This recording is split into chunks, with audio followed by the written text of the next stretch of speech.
Salut Aurélie, qu'est-ce que tu fais? Tiens, goûte. C'est quoi ça exactement? C'est des macarons à lasagne. Ah, j'ai voulu innover, mais vu ta tête, j'ai l'impression que c'est pas vraiment une réussite. Effectivement, c'est plutôt étonnant. Sur un autre registre, est-ce que tu as déjà essayé de mélanger de l'électricité, des ENR et du gaz? Non, pour l'instant, j'en suis restée à des essais plutôt culinaires. Bon, si tu veux essayer une hybridation qui fonctionne, ce que je te propose, c'est de coupler une PAC et une chaudière. Ouais, ça m'a l'air un peu plus sûr que mes expériences, effectivement. Ouais, je pense aussi. Allez, allons-y. Allez.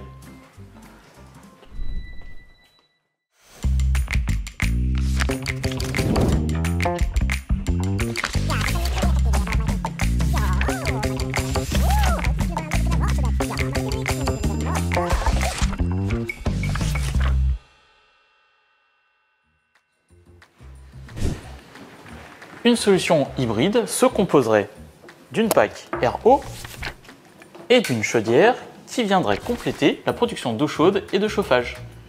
On combinerait ainsi les avantages des deux systèmes.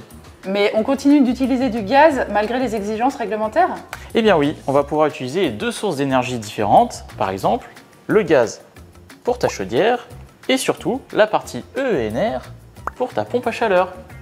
Ok, donc on respecte bien les normes de la RE 2020 avec l'utilisation des énergies renouvelables et on limite l'usage du gaz pour rester sous le seuil maximal d'émissions carbone. Exactement. Mais comment je sais quel produit installer pour ma production de chauffage et ou d'eau chaude sanitaire? Eh bien ça dépend de tes applications. Par exemple, on peut utiliser ta chaudière pour faire la production d'eau chaude sanitaire et on peut utiliser ta pompe à chaleur pour la production de chauffage. Ou l'inverse. Tu peux très bien aussi avoir une chaudière en appoint de ta pompe à chaleur. En réalité, il existe plusieurs configurations possibles. Cela dépend du pourcentage d'ENR que tu souhaites utiliser. Dans le cas d'une chaudière en appoint d'une pompe à chaleur, c'est selon la température de consigne souhaitée et selon ta température extérieure, c'est ta chaudière qui va venir compléter la puissance manquante de ta pompe à chaleur. Et par contre, en termes de coût, est-ce que c'est vraiment intéressant l'hybridation?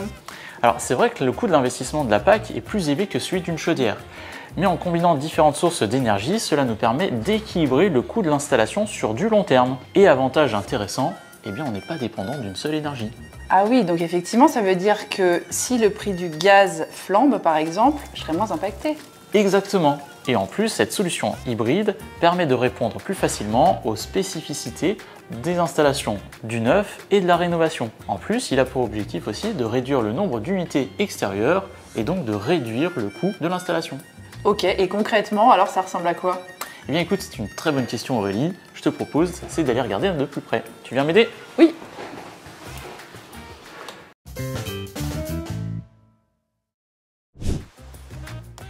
Prenons un exemple d'un bâtiment collectif conforme à la RE 2020, échéance 2025. 30 logements situés à Rouen, en zone H1A et avec une température extérieure de base de -7 degrés. On pourrait avoir donc deux unités extérieures, une pour le chauffage, constituée donc de sa bouteille de découplage, qui va venir alimenter un réseau de chauffage via une chaudière qui va venir en appoint de cette pompe à chaleur. D'accord. Ensuite, on va avoir une deuxième pompe à chaleur qui va s'occuper de la production d'eau chaude sanitaire. Sa petite bouteille de découplage qui va venir alimenter une station hydraulique, alimentant un ballon préparateur et qui va venir alimenter le ballon de stockage d'eau chaude sanitaire avec cette chaudière toujours en appoint de cette pompe à chaleur. Très bien, et donc en termes d'usage, qu'est-ce que ça pourra donner? Cette pompe à chaleur pour le chauffage va venir couvrir 15% de la puissance chauffage. Et la pompe à chaleur pour l'eau chaude sanitaire va venir couvrir 45% des besoins d'eau chaude sanitaire.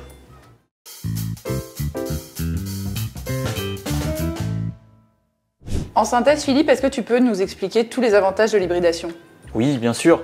Alors, l'hybridation permet en fait un mix des énergies et ça nous permet de ne pas être dépendant d'une seule source d'énergie. Ensuite, l'hybridation permet aussi de réduire le nombre d'unités extérieures positionnées sur les bâtiments, ce qui nous permet aussi d'avoir moins d'encombrement et aussi moins de consommation de puissance électrique.